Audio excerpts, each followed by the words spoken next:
怎么样快速的进入车内，让车内的温度降下来。也许你在抖音上看过很多视频啊，千篇一律的教学，就是说你先把副驾的玻璃降下来，然后我们主驾门在那里扇风风香园里。这么热的天气，你站在那里像个傻子一样，把我们的主驾门来回的拉扯，你觉得不热吗？那正确的做法，对于我们帕萨特来说应该怎样？拿出我们的车钥匙然后按2下解锁键，按住不要松。那这个时候，我们的所有的玻璃都会打开，我们的天窗也会有一条缝。那这样做的主要逻辑就是让我们车外的温度和车内的温度首先达到一个平衡。就比如说现在的车外温度是35度，那我们车内的空间肯定是在45度左右的。咱们在等待车内外的温度达到一致的这个区间段，也不要闲着，咱们可以看看自己的轮胎上面有没有什么异物最重要的是检查，因为夏天咱们的气候好了，鸟类多了这种鸟屎的话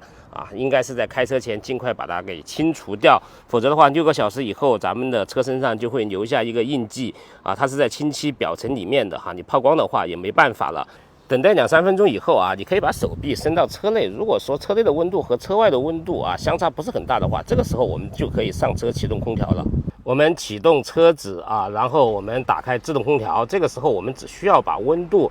调到最低就可以了。没有网上所说的温度调到最低，风量拉到最大，因为我们的车子很智能的，它当检测到车内的温度高于外面的温度很多的时候，它自动会给你把风量调到最大，不需要你有任何的操作。那如果说你打开自动内外进气的情况下，你看这个时候是外进气很多人会说，哎呀，上车要关内进气或者是要用外进气，咱们的车子不用，咱们的车子是自动调节的。以前有一个拆过的视频，大家有演示，大家可以去看一下，就明白了，一切都没有那么复杂。还有一个最重要的就是要打开座椅通风让我们的座椅往外散气，把座椅上的热量先散掉。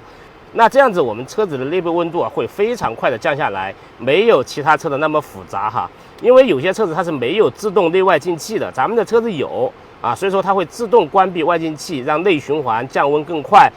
当内外温差太大的时候，你温度调到最低的时候，它一定是给你最大风量，这个不用你设置。当我们车内的温度降到一个大家能够接受的温度的时候我们就可以用一键升降把我们所有的玻璃关起来。关的时候大家千万别忘了咱们还有一个天窗，天窗的话我们是往下拉一格我们的天窗就已经降下来了。最后把我们的幕布给收起来。当温度达到你人体适应的温度以后咱们就可以直接按中间变为22度。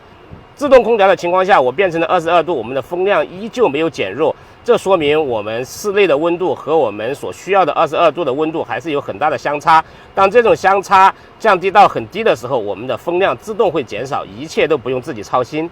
其实这一类的逻辑讲解视频在我的视频里面还有很多，大家如果需要了解的话，可以点击我主页右上角的放大镜，搜索某个关键词，就可以把这些视频给找出来。帕萨特是非常智能的，然后和其他的车子有一些区别，所以说大家在看其他教程的时候可以分辨性的看一看。我也将尽我最大的努力来把帕萨特和其他车子的区别给大家讲清楚。今天车子暴晒之后，我们进入车内如何快速的把帕萨特车内的温度降下来，你搞明白了吗？我是明司机，欢迎。